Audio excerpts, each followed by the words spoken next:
third phase of moon. My name's Blake Cousins.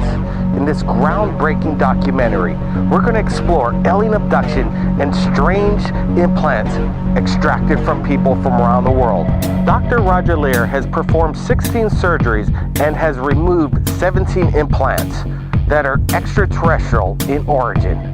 We'll show you the objects he's removed and reveal why they are described as a smoking gun that prove that visitors from other planets are routinely visiting Earth and keeping tabs on the inhabitants. Also, we'll be speaking to alien abductees and patients of Dr. Roger Leir who've had alien implants removed from their bodies.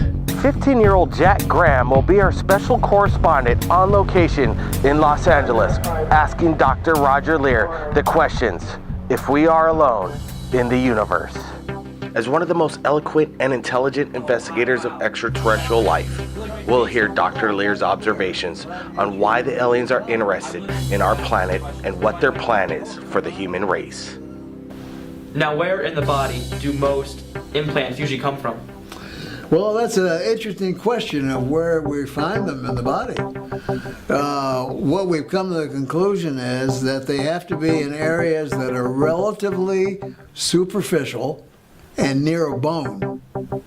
We've never found one in a body cavity such as the thorax or the abdomen or the brain. Now, we've also come to the conclusion that maybe this is necessary because the electronics of the mechanism, we found that this may be necessary because it's broadcasting a signal. And when you broadcast a signal, at least according to human technology, you have to have an antenna. And what better antenna could be than the skeleton of the body? It contains all the minerals necessary for an antenna.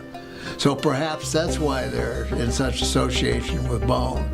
The other aspect of it is if you're doing millions of these and you're doing them all over the world, and there's a large number of abductees. The Roper poll in 1993, 1996 said that at least 2% of the American population is involved in alien abduction, and that was a conservative poll because there's a lot of people who are not going to want to answer these questions at all.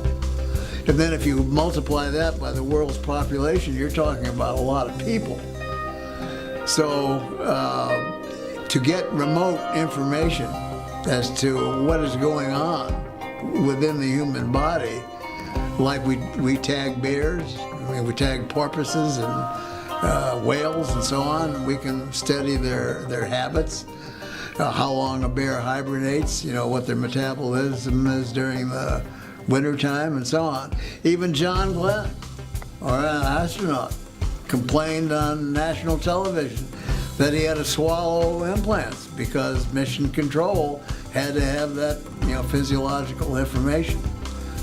Now, one of the things that we haven't talked about at all is why are implants there in the first place? Now, why exactly do you think that implants are necessary? Well, I think, again, based on human logic. And let's say, the human race is in a state of infancy, because we haven't been around that long.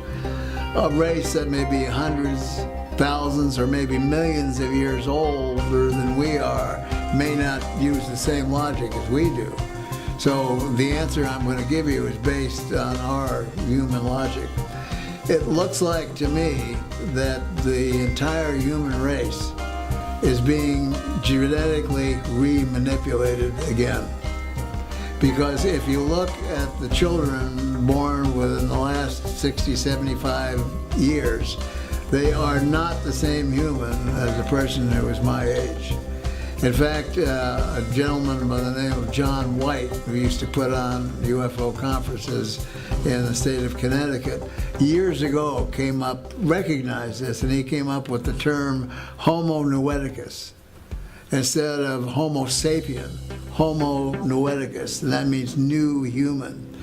If you listen to what a child has to say today, and ask them or get a feeling for where they get their knowledge from, it's not from a book, it's not from TV, it's not off the computer.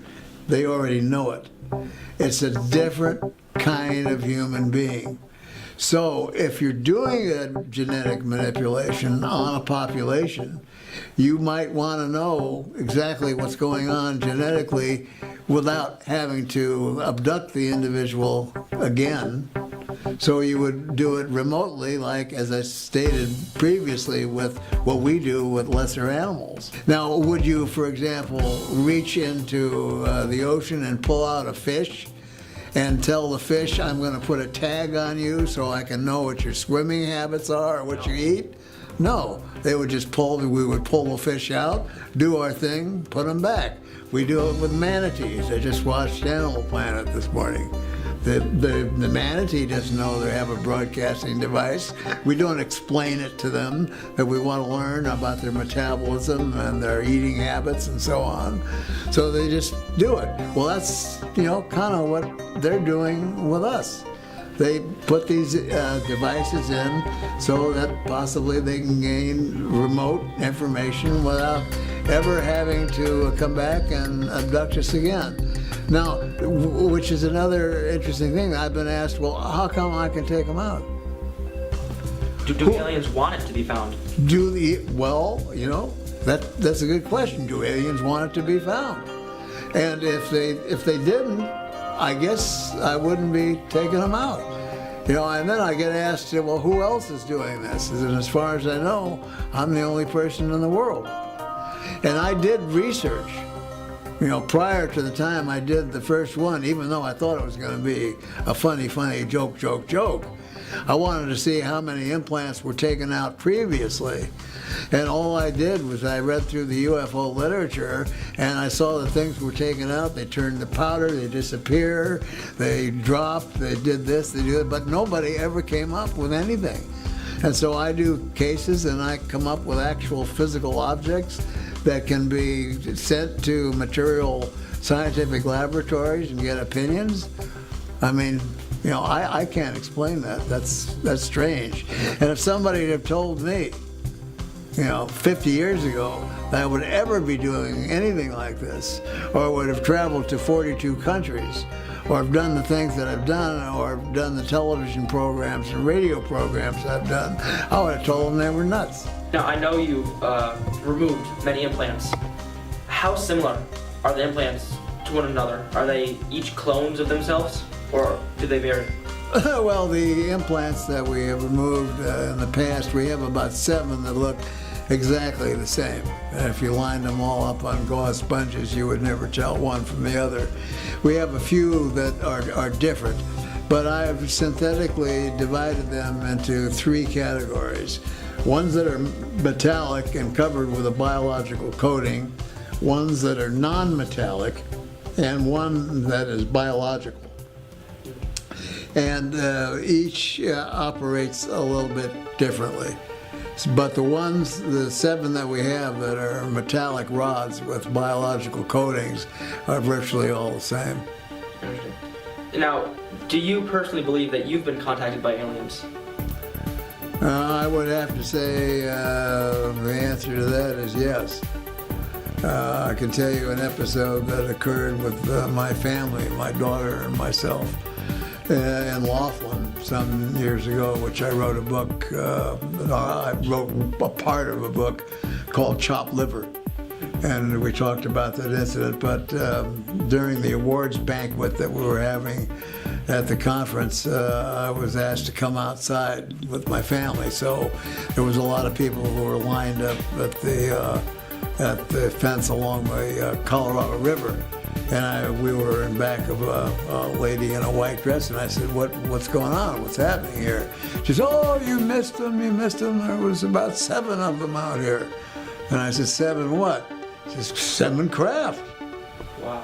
And I said, oh, well, I started looking around, and I didn't see anything. And, if you start staring at objects in the heavens, your eye muscles begin to twitch, and I thought, well, these people are having what's called nocturnal nystagmus is the word for it. And then suddenly, like in the movie A Beautiful Mind, where you can look up at the heavens and you can find any geometric concentration of stars that you want to see. There's thousands, millions of them there. So our attention was called to a triangle of stars. Now there was a big, bright, full moon, really bright. And right below the moon was this triangle of stars. And all 40 people seemed to be concentrating on this triangle of stars. And then suddenly the bottom two stars started to move. And they came downward and they went into a pair and they slowly went towards the corona of the moonlight and disappeared. And at the same time, I think everyone there got a telepathic message. Yes, we're here, believe it, bye-bye. And my daughter, who was about 12 years old at the time, said, Dad, are those folks coming back again? So, yes, I believe I have been contacted by non-terrestrial beings. It's fascinating. Now, what would you say is the most credible argument you've ever heard for abduction? Well, the most credible argument that I've heard.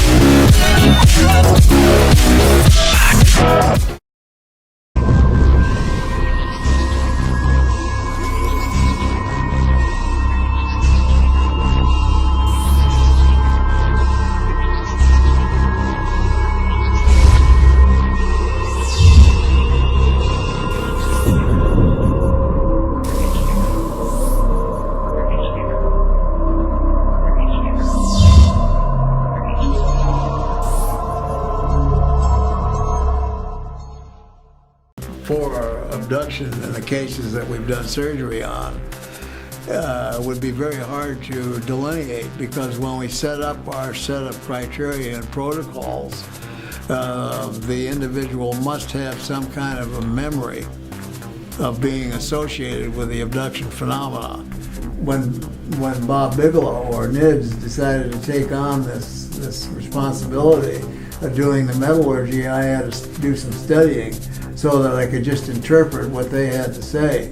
And I started getting reports back, and the first report we got back was they were comparing, this was Los Alamos National Laboratory. They were comparing these to meteorite samples. Wow. Well, we know if somebody didn't step on a meteorite or get one whacked through the back of his hand, it wouldn't have So a handle. it has to come from outer space. Had to come from outer space, and they're calling them meteorite samples. So that was rather mind-blowing. So that was the beginning of the scientific aspect. So I figured, well, if we're going to carry on with this, we better set up some scientific protocols and criteria for doing this kind of work. And then we formed our 501c3 nonprofit organization, ANS Research, and no charges were then ever made to any of the surgical candidates. I see. Now, I know, because you've written a lot of books, clearly, people must have heard about them. How many people ask you, can you inspect me and see if I have any alien implants inside my body? Do you get a lot of emails per day? Well, I get a tremendous amount of emails, sometimes 3,500 a day. Wow. And yes, we have now instituted a methodology, a scientific methodology for looking at the possibilities of whether somebody might have an object in their body. And Steve and I both have equipment that we can go, for example, to a conference. Let's say, tomorrow an alien revealed himself to the general public. How would you say people would react? Would there be mayhem and riots, or how would it go? Well, if the alien presence were known suddenly, one day, for example, I like to use the example of a huge multi-football field alien craft landing on a busy freeway during rush hour. Would there be a panic? The answer is yes, there would be a panic, because people would be on their cell phones calling Caltrans to see how long they were going to have to sit there before that thing got out of the way so they could go back to get home to watch the Lakers game. But see, it just indicates the quality of life that we have here in the United States. Probably the least important thing of an individual who lives in the United States, at least, is extraterrestrial beings. As long as it doesn't interfere with you personally, then it could be fine, or it could be not fine, or who cares? But because that relationship has been made fun of for so many years, well, we don't even take it, the common person doesn't even take it seriously. So the world is changing, and the world has got to finally know the truth. Government sources and private industry has taken over most of the knowledge of, the extraterrestrial presence. Yeah. I guess, do you have any good guesses as to why aliens would contact us? What makes us stand out that aliens would want to put their implants inside of us? Well, I think in order to understand what the alien approach is to human life on Earth, we have to have a good understanding of our history, which we don't, and which nobody seems to care about except a few. But if you go back and you look at ancient history, and you look at ancient paintings and wood carvings and so on, even liturgical paintings with Jesus, you're going to look up and you're going to see a typical saucer UFO craft flying around, even back in those days. So, we don't know where we came from. We've been looking for the missing link for year after year after year. Where's the missing link?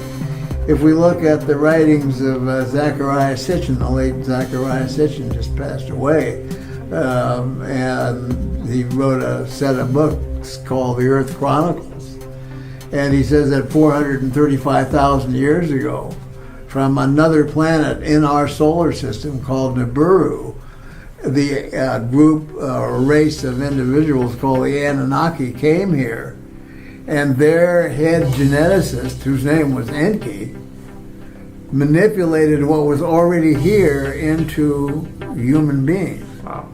So if we don't understand the history of where we came from in the first place, how can we possibly understand the present or the future of where we're going with all this? Jack Graham will now speak to Stephen Colburn, chemist and material scientist, in regards to the implants removed by the alien abductees.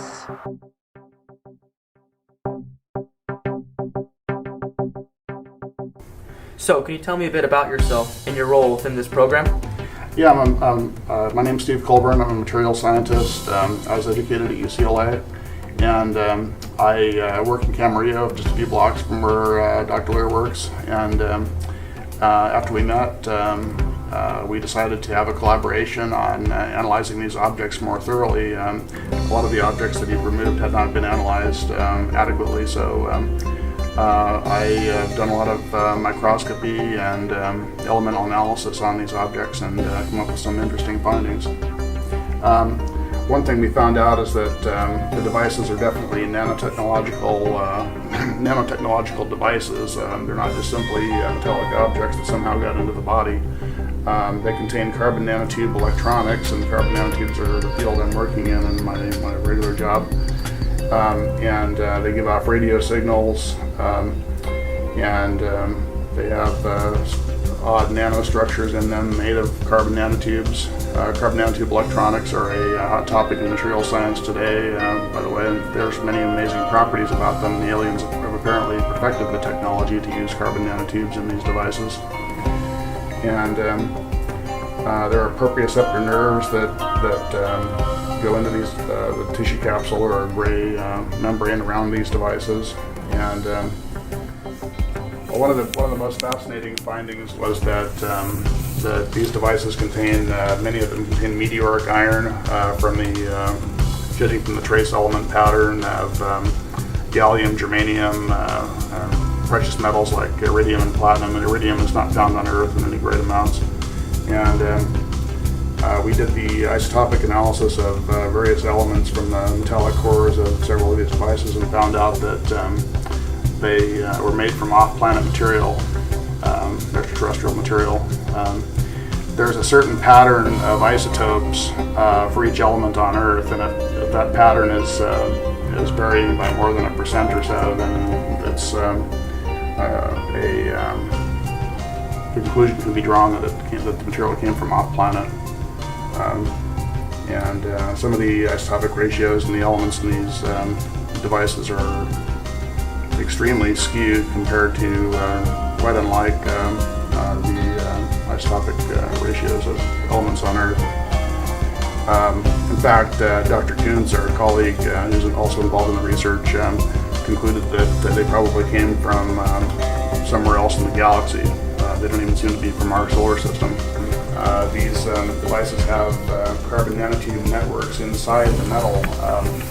So they're obviously manufactured devices, and they seem to be well beyond the technology of civilian science at this point. So it's not possible that something like the nanotubes could be made through nature. It has to be manufactured. No, they were discovered in 1991 in Western science. The Russians discovered them perhaps 10 years before that, but they're not known to be found in nature, and certainly not in meteorites. So there's no way that it could be faked, really? No, I don't think so. Some people have argued that these devices could be made by black government projects, but I think that the fact that they contain extraterrestrial material argues strongly against that. So what you're saying that it was discovered in 1991, right? The nanotubes. Yeah, and many of these objects date from well before the discovery of carbon nanotubes in science on Earth.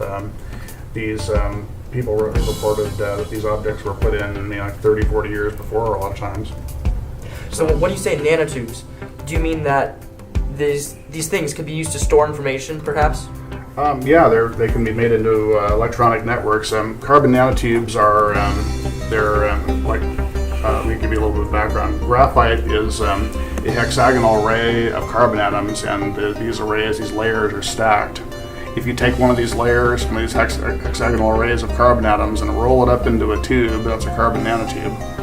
And there's various types of carbon nanotubes with different numbers of walls, and single wall are the most studied right now, and these contain single wall carbon nanotubes. Single wall carbon nanotubes are often less than a nanometer in diameter.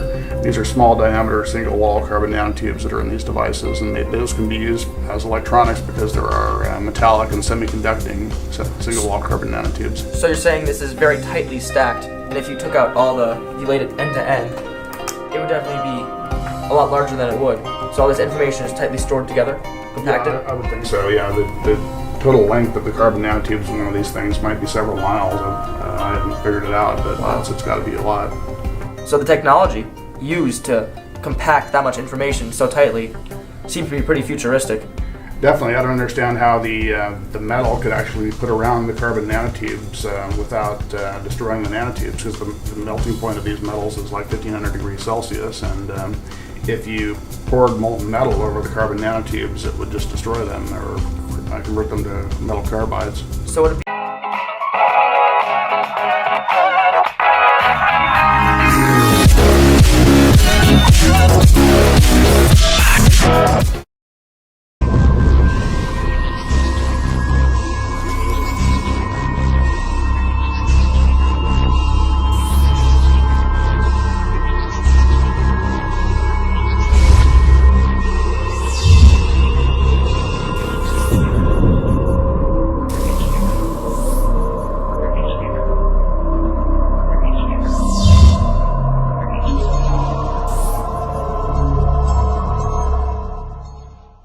be possible to say that the information required to make one of these carbon nanotubes isn't readily available on Earth? It must have come from somewhere else? We can make carbon nanotubes, but to make a 3D intricate composite like this with carbon nanotube electronics inside the metal, that's well beyond our technology at this point.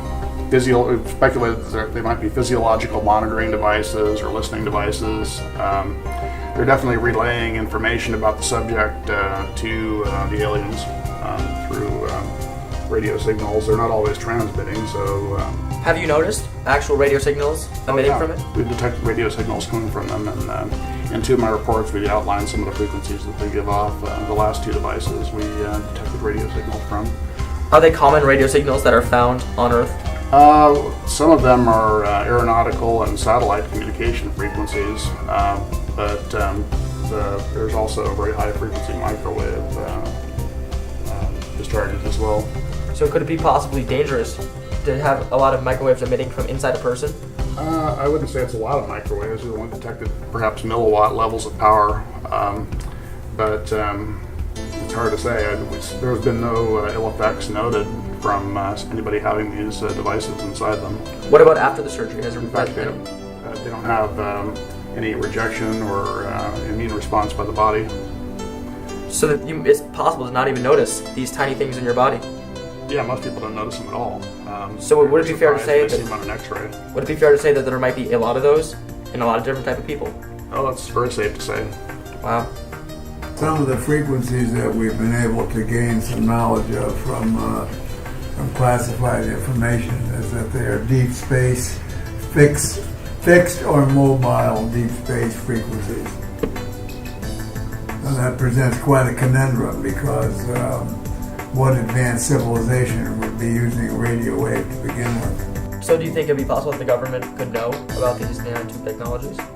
I think they know about them. I don't think they can reproduce it as yet. It's anybody's guess how much technology the Black Project community has. Some of their stuff is reverse engineered alien technology, reportedly. So would it be possible to take this apart and perhaps learn the secrets of what's inside it and perhaps use it for our own technology? That's what we'd like to do at some point. We'd like to take one of these devices and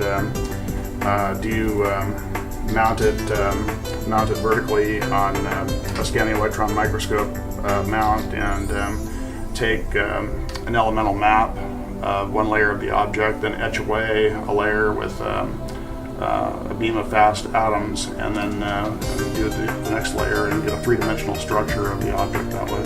How strong is the object? Is it easy to break? This one, I don't know. I haven't tried to cut it yet. Most of them are fairly easy to break. I've cut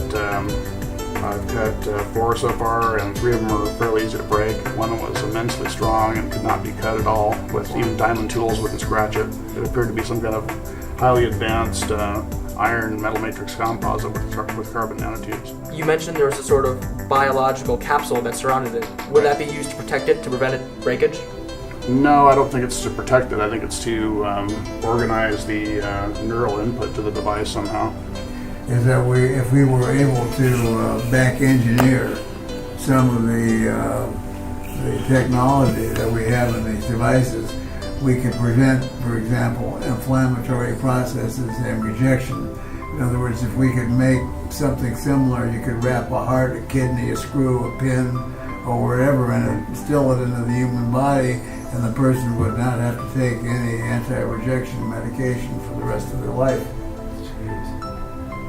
So that this was presented in a report, which is in the White House, that I have a copy of from the OSTP. That's the Office of Scientific Technology and Policy, and that was handed to Obama at the time when he was trying to raise money for his medical health care problem to get Congress to approve the money.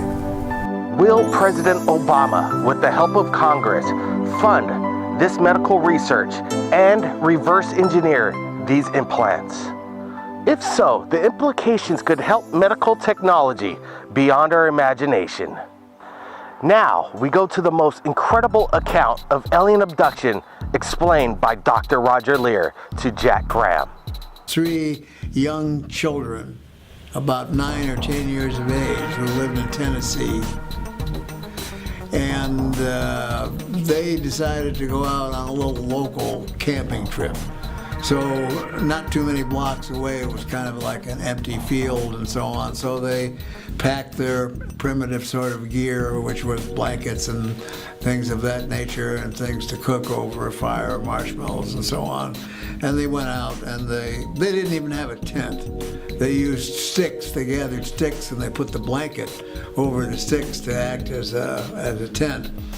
And they roasted their marshmallows and told jokes and so on. Well, at about 3 o'clock in the morning, they noticed that there was a very bright star up ahead, above them. And the 3 of them all concentrated on this star because it was so bright. And the three of them watched as this star descended closer and closer and closer. And as it got closer, they saw that it was a craft. The next thing that happened was that when the craft was about 50 feet over their heads, a beam of bluish-white light in a cone came down over the three of them, and they began to levitate up in this cone of light. Now, if someone had done that to me at my age, I'd have a little bit of trepidation because, if you're going up in a cone of light, the first thing that would come to my mind would be the fear of falling back down. There's nothing holding you. But they had the absolute opposite feeling. Oh, wow, this is fun. We're having fun. We're going up in this light. So they get up into the craft, and then they're in a round room that kind of looks like a hangar. And there are typical bumper sticker gray beings that are there. And so they say, what's happening? Man, what's going on? I said, have no fear. You're going to be returned. You'll be fine. We're just going to take a look at you folks for a few minutes and so on. But their fear was in being separated. Greater fear for each other than for each as an individual. Then when they finally were separated, they were taken down different corridors that went off this room. And under hypnotic regression is when they described what they saw off the corridors, which were rooms that looked like hospital rooms. And the one that we went through most of the hypnotic regression was placed in a room, unclothed, and placed on a table that he couldn't tell whether it was jutting out of the wall or whether it was on a pedestal. And although he thought it was metallic, it was neither hot nor cold. It was very form-fitting. But then an instrument was used that he described that actually put the implant in his wrist. And when he did this, he didn't feel too much of anything. But if he got nervous and so on, always one of the gray beings would come very close to him, and with their black eyes, they would get very close and look into their eyes, and this aura of calmness would come over them. Once this was done, they were examined and taken out, and the three kids were back together again in this large hangar-like room. And the next thing they remember, they're lying back on the campsite again, and the craft is slowly moving up, and bang, it was gone. So they didn't know what to think, whether they had a nightmare or something happened, or just didn't understand the entire situation. One of the things that makes this case so unusual is that all three kids did something very strange after that, like a suggestion was put in their heads or whatever, but they actually stole into this person's backyard that had a vegetable garden, and they tore up the vegetables and ate them. And that's one of the most unusual cases that I've heard of yet. So they must have been told.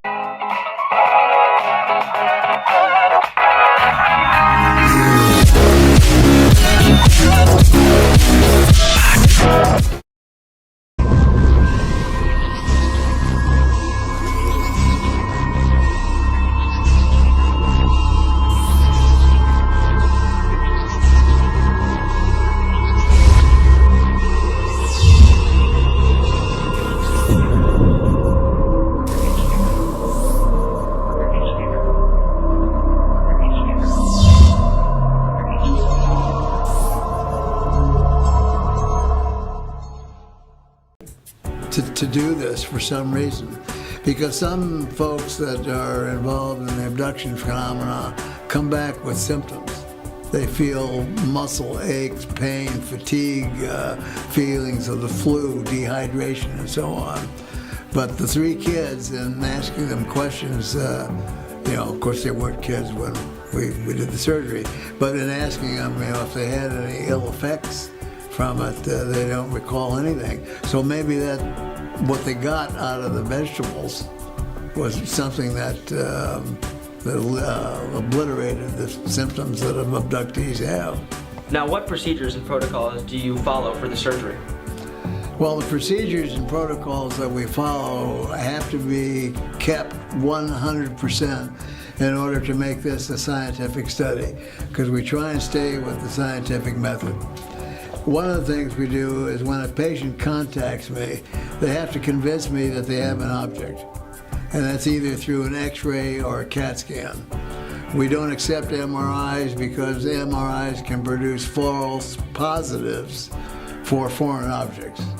For example, in an MRI, if you're looking through a slice right through the top of a blood vessel and there's blood flowing through a vessel, you'll see a nice bright spot. But that's not a foreign object. All it is a cut through a blood vessel. So if they send me X-rays or a CAT scan, then I take them to the radiologist and I get it confirmed that this is a foreign body, and what his guesstimation of the material is. Is it more dense than the surrounding bone? Is it less dense than the surrounding bone? We know if it's more dense than the surrounding bone, it's probably on the metallic side. Also, we have other consultants that we use. For example, we've had a couple of cases that were dental cases, and these were dental x-rays. So we have dental experts that go ahead and will look at the x-rays, and then want to make suggestions as to whether they need further films, a Panorex or a CAT scan. So once it's been established that there is an object there, then the next thing we do is we send that client a package of questions, and they have to answer all the questions. There are no right and there are no wrong answers, but it gives us a complete background of what the possibility of their actually being involved with the abduction program is. Also, one of the forms amongst this questionnaire is a gradable form on probabilities. So if they're over 35% probable, then they've been involved. Now, lots of people step on things. Lots of people have, they want 2 seconds of fame on television or to get filmed. There's a lot of reasons for people that contact me. They may be not abductees at all.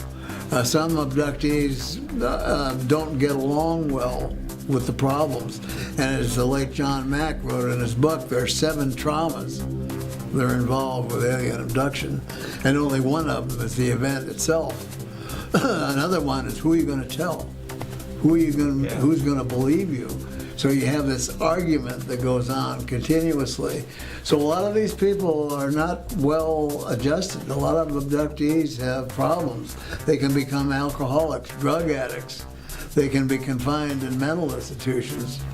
So you have to sift out these people to become part of the study, and this is one of the first things we do. Then once they are accepted as a possible surgical candidate, do they want the surgery? Do they want it removed? And if so, if they agree that they do want it removed, they have to understand that the product that we're going to remove becomes the ownership becomes part of ANS research, and that we promise to give to the rest of the world as scientific knowledge. And if they're not willing to do that, then we don't accept them as a patient. So if we look at statistical numbers, let's say 10% out of 100 might be a true surgical candidate. 1% of them will only be ones that we'll operate on. Now, have any scientists tried to talk to you and give possible explanations for what it is instead of aliens, and try to prove you wrong? When I talk to the academic scientific community, they're also interested in the analysis and the intrigue of what they're looking at on a scientific academic basis. that they don't even offer a lot of times suggestions. If we do it and they're being paid, for example, for a television program, they'll actually get them to lie on camera. Also, scientists, by and large, are prey to higher masters, as other people, in other fields of occupations do. They have to earn their paycheck. They have to feed their families. So, and they could be threatened. They can be threatened by any agency of the government, for example. Not so much anymore, but in earlier years, yes. To what extent do you think is the government hiding information from us? Do you think they know? Do you think they have contact with aliens? I think that the government historically has made contact with aliens, and there's most probably been deals that have been made.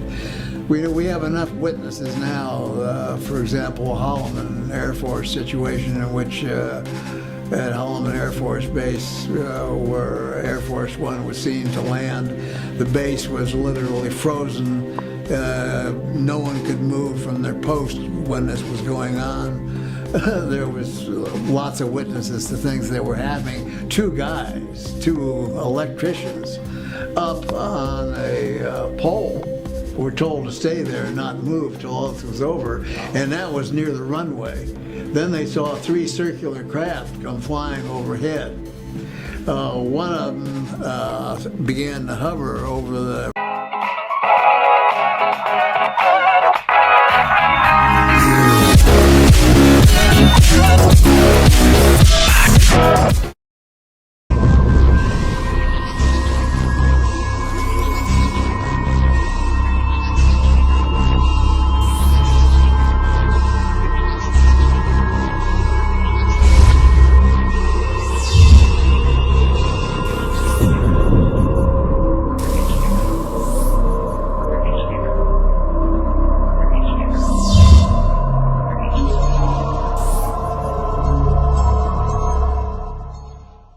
runway when Air Force One stopped. Another one took off and went 20 miles away and hovered over a park, and the third one was somewhere else lingering around. And it was said by the lineman, who had a good view of this whole thing, that President Eisenhower at the time, got out of that plane, walked over to the craft. They saw a ramp come down. He walked up the ramp and shook hands with some kind of a non-human being. Went in, was there for about 20 minutes, came back out again. The alien craft took off. Air Force One took off, and instead of following the rules and regs that they had set up for landings at that base, they took off and flew directly within 50 feet off the roof of the hospital. Jeez. So this has been, cited as one of the examples, but certain presidents were in the know, certain presidents were not probably in the know. And today, I believe that the situation is totally different.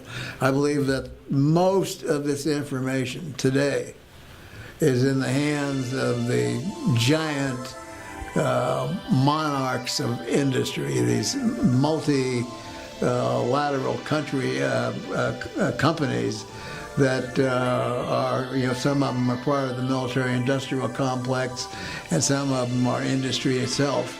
And it's the greed that keeps propelling this on and on and on. But it looks like they're getting to the point now where they're starting to eat each other, because I guarantee you that Standard Oil, with its concentration on fossil fuel energy, is not really interested in what Monsanto is doing, making GMO foods. And Monsanto, with GMO foods, is not really interested in a free energy system that somebody else might develop. So things are changing rapidly. And of course, with the citizen hearing that's going to be held at the end of the month in Washington, D.C., and it will be streamed out to the world.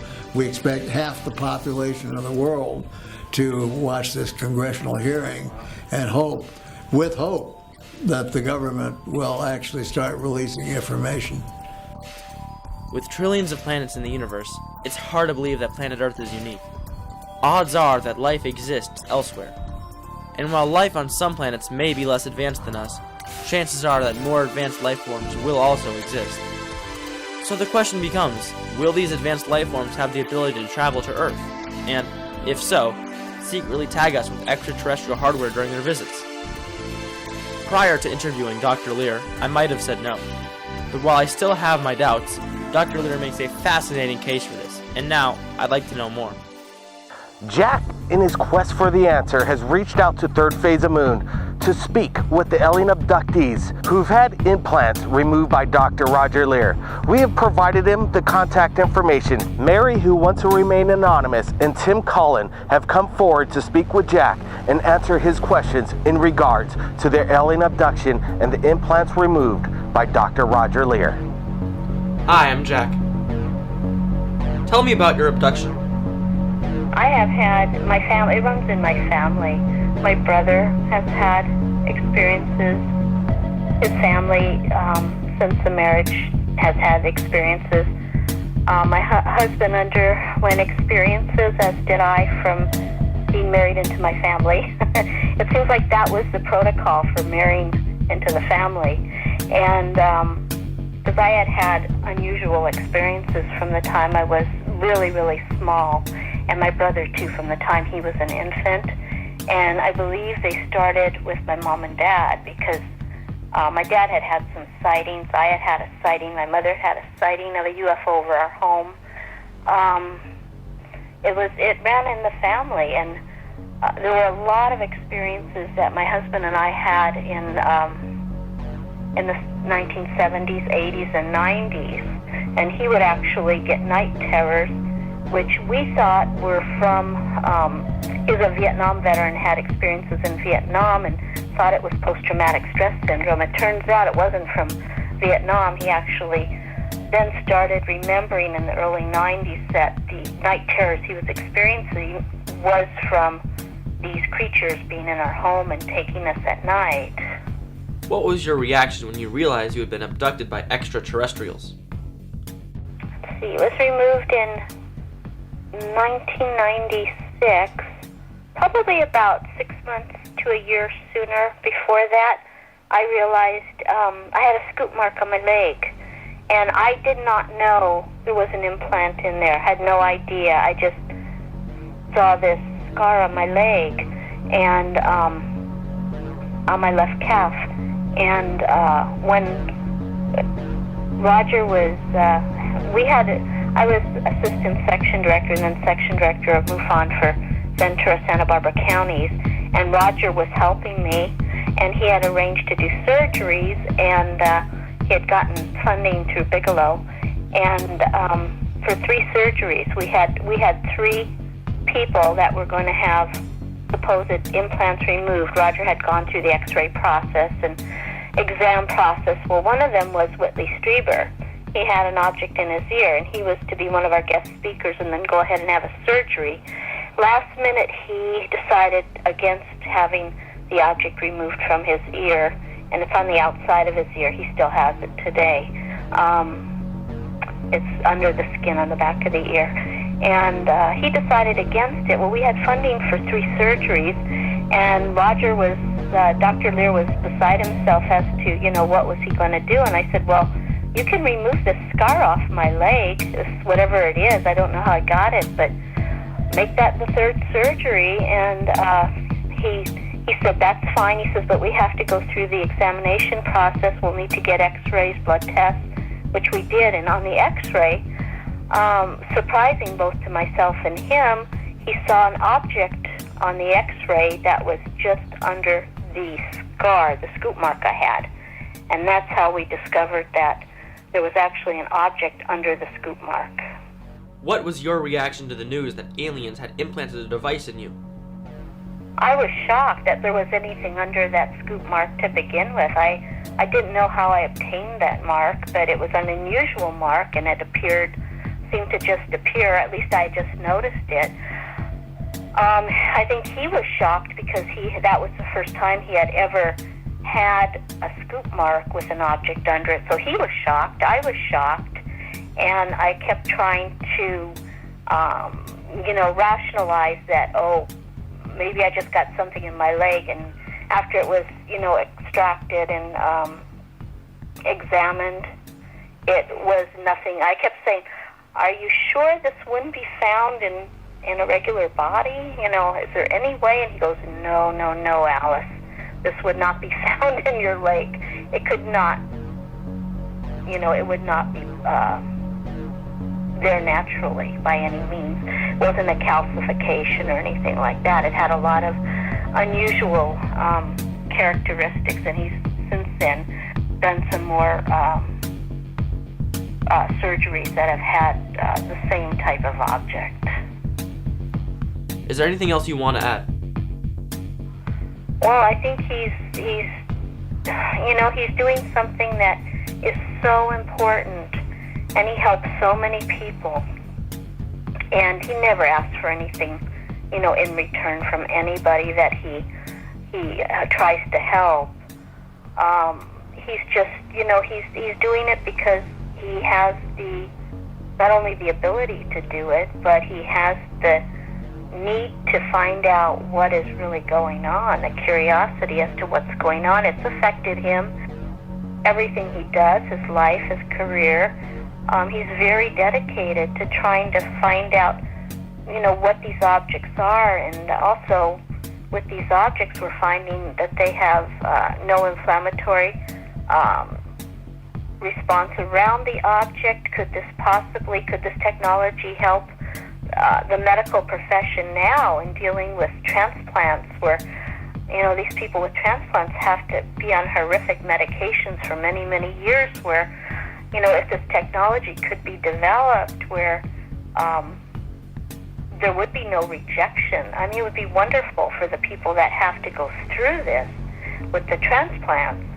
So, I mean, he's doing it for a lot of reasons, but he does it. It's a labor of love for him and curiosity. And he feels very dedicated to trying to help people, because a lot of people, with these type of situations, they just don't know who to turn to or what to do. Unfortunately, he's there to try to help.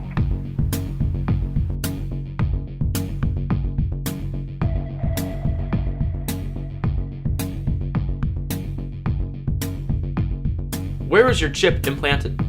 The implant was it was located in my left wrist area, arm wrist area, almost identical to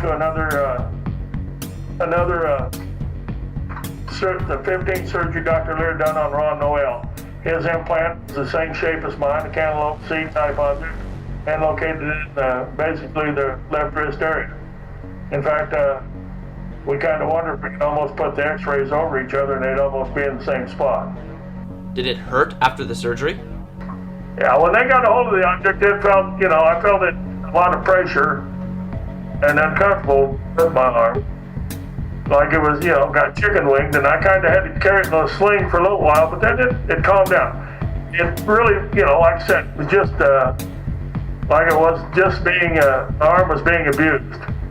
I realized this thing was hooked to my nervous system because when I became aware of it, it was like it was aware of me and I was aware of it.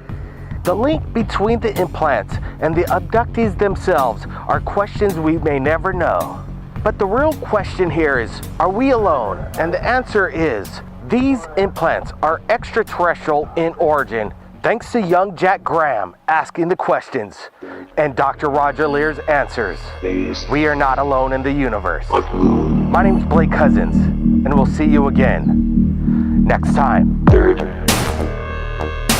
base of moon.